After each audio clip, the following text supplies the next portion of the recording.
On Saturday. Yeah, we're going to, I think, the Day of the Dead. Okay, all right. Mexico. Okay, so I'll call the Next Planning and Zoning Commission meeting to order. First item is roll call. Elza here. Michael Kane. Here. Are you sure? Sue Sutherland. Here. Steve Hudich. Here. Aaron Football. Here. And Lauren Goth. You here? Go. Oh, what's going on? It's getting difficult. Be the chair. Full moon is existentialist activity. Of everyone, all in attendance tonight, we have a quorum, obviously. Next business item is approval of minutes of previous meetings, since it didn't make the agenda package. You'll see it next Continue. time. That's correct. That till next meeting. Next is public communications. Does anyone on the commission have anything? Does the staff have any? No. Does anyone in the public wish to address the commission tonight? Yeah, oh, please raise their hands. No. Okay. So then, moving down, we have first business item, subdivisions. Subdivision 24003, Colonel Ledger Estates subdivision modification. The applicant would like to. The applicant's here and I'm going to roll the plan out in front of you and put it up on the screen. Okay. The applicant would like to make the presentation. If you stand up to the podium, you have to speak into the microphone. And you can just pull it right out of the stand. Thank you, and forgive me, I have laryngitis, so I'll do my best. So that's useful tonight. Yes. Could you state your name and address or function? My name is Judy Eckhouse, and I'm standing in for my husband, Stephen Eckhouse, who's here. He's the managing partner of Colonel Ledger Estates. He's here with me, along with Mr. David Beebe from Cardinal Landworks over here, whose firm is doing the construction work, and Mr. Leo Schoman, who is the realtor who has sold the lots to individuals who built their homes.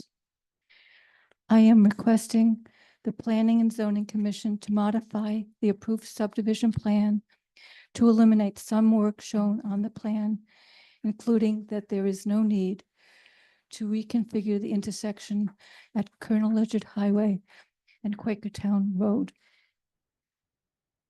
The property is a subdivision called Colonel Ledger Estates.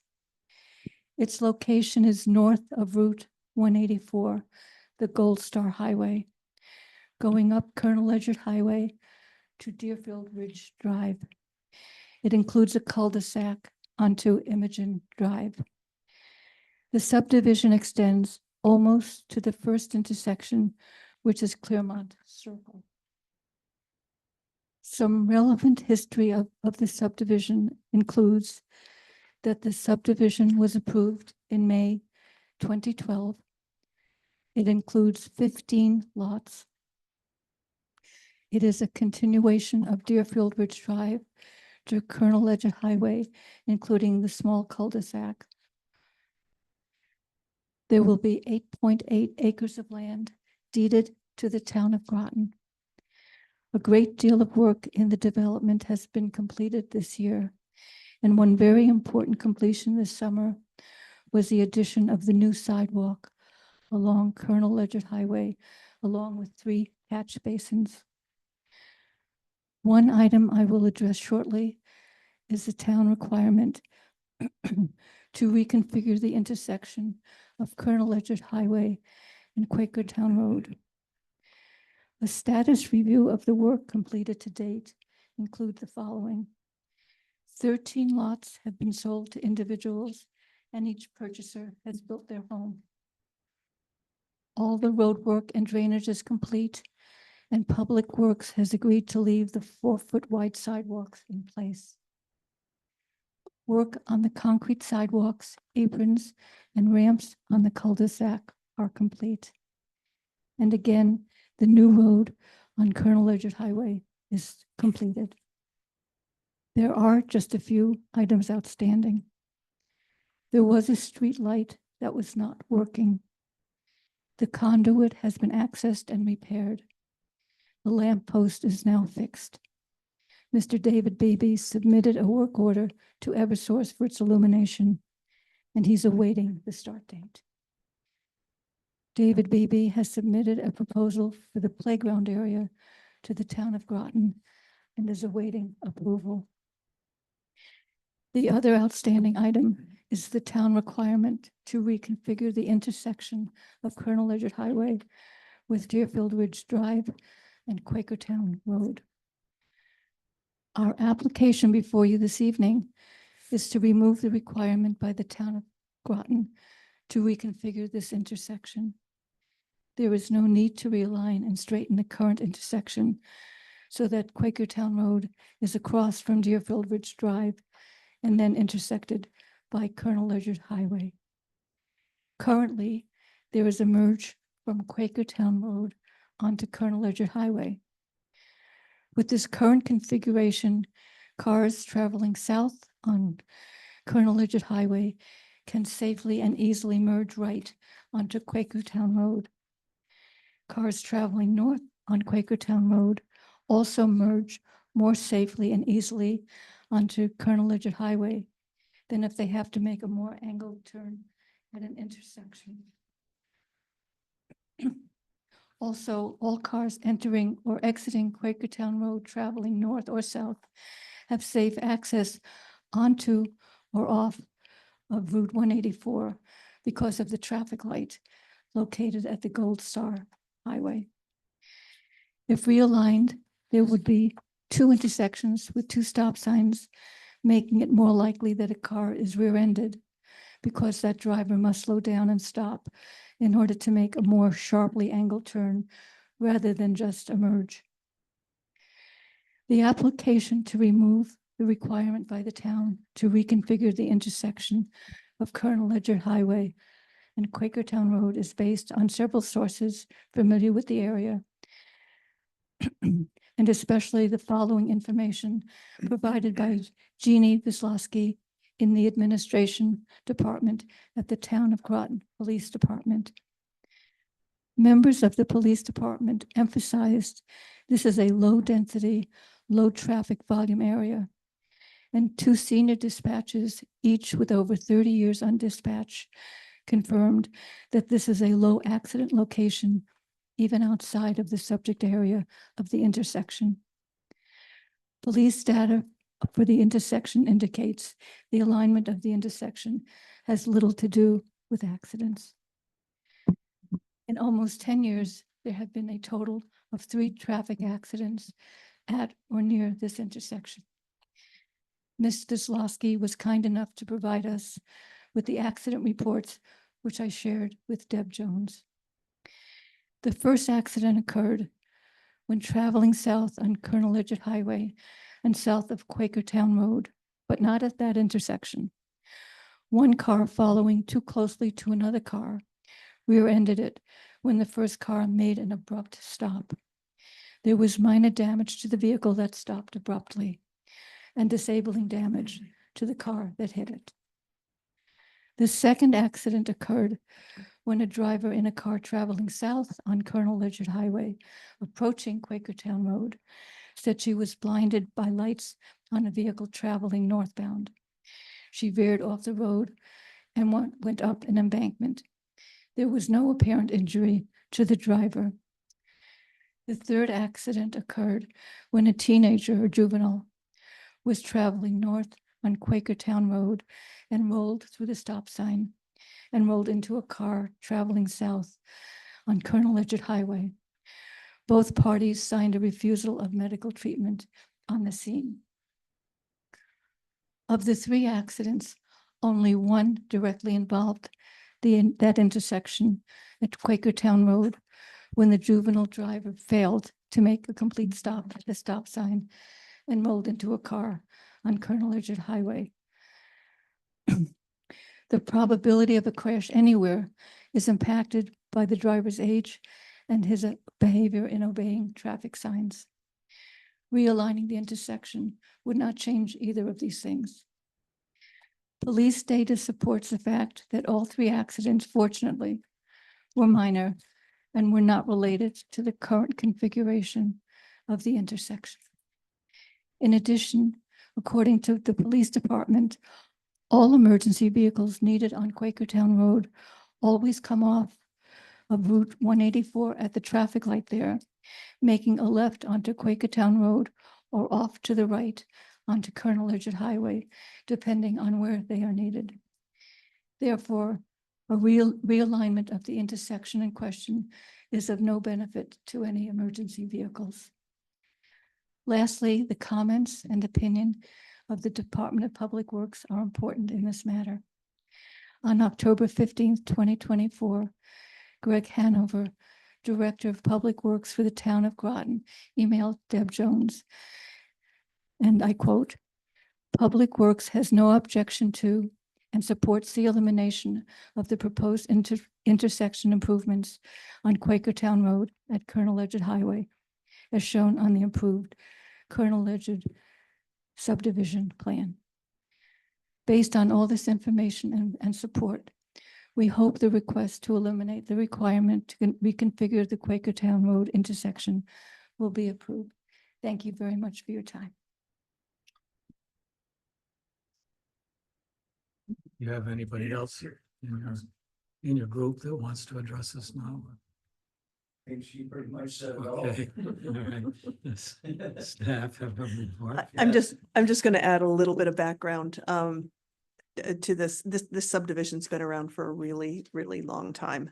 There were 2 applications in the late 80s that were either withdrawn or denied. It was approved again in 2006, and it was expired in 2012, and then it was approved again in 2012, and that's what we're working off of here. There have been several construction companies that have started work and then stopped work for whatever reason. The town holds a $300,000 bond to ensure the public improvements, and that does include this intersection reconfiguration. Since the Planning and Zoning Commission notified the owners that they would be considering posting the bond, work has really picked up. As noted, the sidewalk along Colonel Ledgett Highway, an important link for a loop in this area, has been finished. The drainage work has been finished. We're just waiting on the Parks and Rec Director for his review on the play area. The light should be finished soon. And the last thing really is this intersection. As Judy noted, Public Works Director has no concerns with eliminating this intersection. It's off-site, and frankly, there have been some court cases which we might not have been able to require this. How's that before those court cases? So at any rate, we support it. Public Works supports it. That's all I have. Okay. I'll open up to the commission if they have any questions, comments on this request. Bear with me. So you have. Okay, I have no problem with eliminating. I don't believe I was here for any original discussion about aligning it, though I can see why you would. It's just cleaner if it does. But it actually might cause almost as many problems as it eliminates, since I see number 159 and 149 have their driveways coming right into about the same area. And it might not actually be an improvement for them. So Gonna eliminate parking on one of those houses as well. So I would have no objection, though I probably would want to put on the record, if any additional work happens, not on your project, but on Quakertown Road, then I would want to revisit this if we increase some traffic on Quakertown Road. But as it is right now, I would support eliminating it. It already looks like the striping already kind of turns. It looks like it does on this drawing here. It's just not aligned. So if that doesn't stop somebody, nothing else will. So I'm supporting. I would support this. Mike? Yeah, I would support it as well. I have vague memories of when this went through, and I can't remember what happened back then, but Memories. Mhm. Anyway. Nobody remembers. So, you don't have any problems with it? Steve? I'm good. Kevin, do you have any? No, so I drove this intersection yesterday and have taken it many times, and I don't see the issue with it at all. But one question, who to staff, who is this Miss Lasky? Does she work within police? She does. She is the executive assistant to the chief of police, and some of you guys may remember she worked in our department as well. Staff the zoning commission at one point. So she provided all the. She did. She's the main. past analytic work. Okay, that's Exactly. great. And also like that Greg Hanover said, he has no issues. Exactly. So that's all. No other questions. Lauren, do you have anything? Yeah, the only comment I had, I think to make this thing work, you'd have to really almost reroute the Quakertown Road, so you have a 90-degree Right. intersection, because it's so close and the Yeah. angle is there. Mhm. And that road, Quakertown Road, is not exactly a through road. Right. Right. In fact, when I drove it this afternoon, it was one way only, because cars were parked on the street and it's so narrow. There's Mm-hmm. no traffic. It's like downtown mistake. So I don't know. And we have a proposed motion to approve this. I assume the applicant has seen it and has no questions. No. Or concern. Does anyone on the commission have any concerns with the proposed Do motion? not. Then I'll make a motion for Colonel Ledyard Estate subdivision modification to approve a modification of the Colonel Ledyard Estate subdivision elimination to eliminate the realignment of the Quakertown Road intersection with Colonel Ledyard Highway. And I don't know if this motion needs to have the subdivision number in it or as a heading for it. We can include that right after within Subdivision, parentheses. and I'll just say Yep, subdivision Yep. 24. Absolutely. Oh, no, I would do it as a big, like a heading or something, Mhm. 24003. Usually I like to include it. Just so everybody knows what it is. Mm. Okay, is there a second? Second. Moved and seconded. Is there any questions or concerns with I that? just one, Mr. Chairman, do we have to say anything about the bond? No, not yet. No, all we're doing here is approving That's right. the This subdivision. is not the modif- final No. No, Nothing. click. no, No. not at all. Not Okay. at Just all. a step. Okay. They will, Yeah. the process is when they're complete with all the work, they will request the release of the bond that goes through Public Works, and then you'll have to, that'll be on an agenda. Understood. Yeah, Right. all we're, Yep. yeah, all we're doing is just. Yep. Eliminating this one. So is there no other comments? Okay, we'll vote on the motion. All those in favor say aye. Aye. Any opposed, any abstentions? Motion is carried unanimously. You're all good. Thank you. Thank you so much.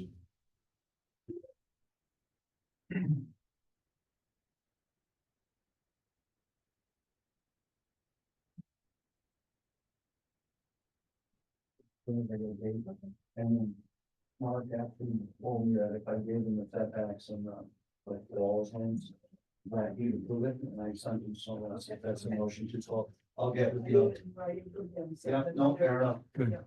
Okay, next item is 2025 draft meeting schedule revised. Right, This so, was to fix up the 11/11 date, which went to the 18th. exactly, we have no- there's no room available for the date that we chose. So you have a revised schedule. That will be a Thursday. It's a Thursday. Good. Does anyone have any concerns with this revision? Do not. So I'll make a motion to approve the revised 2025 regular meeting schedule for the Planning and Zoning Commission. Second. Any comments? None. We'll vote on the motion to revise or approve the revised schedule. All those in favor say aye. Aye. Any opposed? Any abstentions? Motion is carried unanimously. Okay, we have no business, no applications. We have 2415 Sutton Park. Yep. spec 24007. Vista Point at Fairview. As well as a site plan for that Mm, same site project. And then just today, Hmm? another multi-unit development on Route 12 was submitted, but because it came in today, the receipt date will be in November. It will be, so it'll go on next. Mhm, next right. session. Okay. And no referrals. No referrals. Can't believe it's so thin. Reported chair, I have nothing to report. Does anyone on the commission have anything? Nothing to report? Do not. The staff have any? Just to report? Just a couple of things, an update on where we're at with the plan of conservation and development, Groton 2035. We're going to be scheduling a joint meeting of the Planning and Zoning Commission, Conservation Commission, and Economic Development Commission in a workshop format with a consultant. We are meeting with a consultant on Thursday for our bi-weekly check-in, and we'll get some dates and we'll start circulating that to you all. And then the other, I think you all had notice of the Go Groton presentation tomorrow. Get outside Groton over at Avery Point, 4:30 to 6:30. I think how you're going. I think I heard that you registered. Yep. So that's it. What's going on with Mount Simon? Mouse Island, no, Mouse Island, we had one draft, we gave comments back to Jeff, Jeff Davis, he's given us another draft. Once we're pretty comfortable with it, we're going to circulate it to the owners on Mouse Island, get their input, and then at that point, we'll come and talk to you about it. Has to follow DE people also. It's in a VE zone. There's that's right, there's coastal jurisdiction issues, there's flood zone issues, so, right. Yep. Hmm. Does anyone have any? Oh, we have the ASP report and applications update. Does anyone have any comments or questions on these items? I was going to ask something about that. I'm just not remembering. I didn't find the original thing, but there's for 588 Long Hill Road. There's an outdoor fuel tank. Was Right. that part of the original plan? No, that's it. No, it was not. And this is an administrative site. Just to show one. Okay. Propane. Oh, it's Mhm. propane. Propane. Oh, Yeah. yeah, that's. Yeah, let's exactly. see. Yeah. Otherwise, we would have been all over it. No, that's right. This is in any protection areas, is it? No. Hmm? Okay, so Oh, I'll entertain a motion for adjournment. So moved. Second? Moved and seconded. Okay. That's a quick. Quick. New record. Yeah. 23. Wait, I haven't these- All right, thank you.